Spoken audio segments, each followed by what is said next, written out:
오늘 사무엘하 16장입니다. 1절에 4절입니다.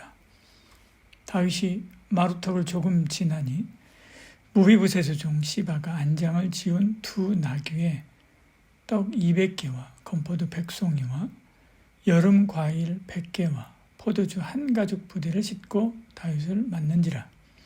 왕이 시바에게 이르되 내가 무슨 뜻으로 이것을 가져왔느냐 하니 시바가 이르되 나귀는 왕의 가족들이 타게 하고 떡과 과일은 청년들이 먹게 하고 포도주는 들에서 피곤한 자들에게 마시게 하려 함이니이다. 왕이 이르되 내 주인의 아들이 어디 있느냐 하니 시바가 왕께 아뢰되 예루살렘에 있는데 그가 말하기를 이스라엘 족속이 오늘 내 아버지의 나라를 내게 돌리리라 하나이다 하는지라. 왕이 시바에게 이르되 무비보셋에게 있는 것이 다 내 것이라 하니라. 시바가 이르되 내가 절하였나이다. 내 주 왕이여 내가 왕 앞에서 은혜를 입게 하옵소서 하니라. 아멘. 다윗이 압살롬을 피하여 도망하고 있을 때 시바를 만나게 됩니다. 시바는 요나단의 아들 무비보셋의 종이지요.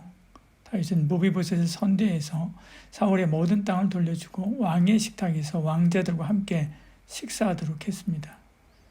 그런데 지금 위기에 처한 다윗을 찾아온 것은 무비보셋이 아니라 그 종 시바였습니다. 그는 떡과 포도주를 가지고 다윗을 응원하고 있습니다. 다윗은 왜 무비보셋은 보이지 않느냐라고 묻죠. 그러자 시바는 무비보셋이 사울 왕국을 다시 회복시키려 한다라고 음해하게 됩니다. 3절에 왕이 이르되 내 주인의 아들이 어디 있느냐 하니 시바가 아르되 예루살렘에 있는데 그가 말하기를 이스라엘 족속이 오늘 내 아버지의 나라를 내게 돌리리라 하나이다 하는지라 말씀하죠. 화가 난 다윗은 무비보셋의 모든 것을 시바에게 주고 떠나게 됩니다. 사실은 이것이 진실이 아니었지요. 19장에 가면 그런 사실들이 밝혀지게 됩니다. 시바는 무비보셋의 재산을 빼앗으려고 혼란한 이런 시기에 틈을 타서 무고하고 있는 것이지요.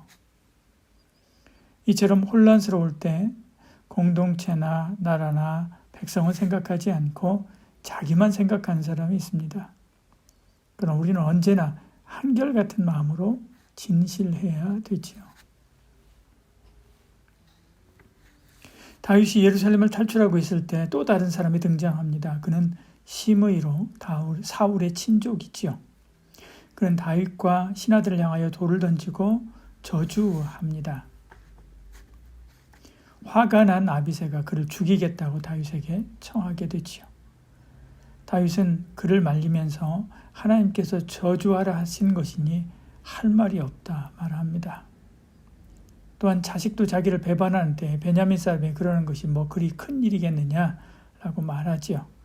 다윗은 이 모든 것이 바세바를 범하고 우리아를 죽인 죄에 대한 하나님의 징계로 받아들인 것입니다. 그러나 시므이는 기회는 이때라고 생각하고 다윗을 공격하고 있습니다. 다윗이 사울 집안의 사람들을 죽였다라고 욕하는 것이죠. 7절 8절에 시므이가 저주하는 가운데 이와 같이 말하니라. 피를 흘린 자여 사악한 자여 가거라 사울의 족속의 모든 피를 여호와께서 내게 돌리셨도다. 이 말씀하지요. 그러나 다윗은 그러지 않았지요. 사울을 죽일 기회가 있었지만 그러지 않았습니다. 오히려 요나단의 아들 무비보셋을 보살피고 돌봐주었지요. 그러니 하나님께서 갚아주실 것으로 다윗이 말하는 것입니다. 이처럼 우리가 힘들 때 있습니다. 그때 있지도 않은 말로 더 힘들게 하는 사람이 있지요. 아무리 미운 사람이라도 그가 아주 힘들 때는 돌봐주어야 됩니다. 주님은 원수도 사랑하라고 했지요. 세상은 그러지 않습니다. 조금이라도 빈틈을 보이면 달려들어서 물어뜯지요. 성도는 그러지 말아야 됩니다. 원수도 섬겨야 되지요. 압살롬과 그를 추종하는 자들이 예루살렘에 입성합니다. 그때 다윗이 돌려보낸 후세를 만나게 되지요. 후세는 짐짓 압살롬 편을 드는 것처럼 압살롬 만세를 외치게 됩니다.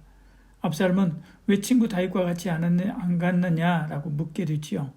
그는 자기에게 하나님과 백성이 택한 자가 친구라고 말하면서 왕을 섬기겠다고 합니다. 그래서 신임을 사게 되지요. 압살롬은 아히도벨에게 앞으로 전략을 물어보게 됩니다. 아히도벨은 압살롬이 다윗의 후궁과 동침하게 합니다. 당시에는 그것이 왕의 권위를 세우는 것으로 생각했습니다. 이 아히도벨이 얼마나 똑똑한지 그의 조언은 다윗이나 압살롬에게 있어서 우림과 둠빔을 통해서 하나님 말씀을 받은 것처럼 소중하게 하는 힘이 있었습니다. 23절 이렇게 말씀하죠.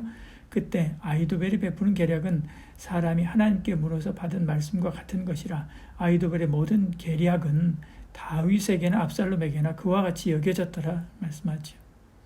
그러니까 압살롬은 그가 하는 말 그대로 따라한 것입니다. 그러나 그는 그 지혜와 영향력으로 압살롬을 아들로서 해서는 안 될 일을 하게 한 거죠. 이처럼 우리가 힘들 때 우리 주변에 지혜로운 조언을 하는 사람이 있습니다. 그러나 그 조언이 하나님께로부터 온 것인지 사람에게서 온 것인지 잘 분별해야 됩니다. 일이 성사되게 한다고 해서 다 좋은 조언이 아닙니다. 하나님의 뜻이라면 망하는 것이 더 좋을 때도 있습니다. 이렇게 힘들면 힘들수록 모사꾼이 아니라 하나님의 말씀에 귀를 기울여야 되지요. 그런 저와 여러분 되기를 축복합니다. 기도하겠습니다. 사랑이 많으신 우리 하나님, 우리가 힘들 때, 어려울 때일수록 하나님께 귀를 열게 하시고 사람의 말을 듣지 않게 하여 주시옵소서. 하나님의 말씀 듣고 그 말씀대로 어려움들을 헤쳐나가 살아계신 하나님께 영광 돌리는 승리자의 삶을 살아가는 저희들 되게 하여 주시옵소서. 예수님 이름으로 기도합니다. 아멘.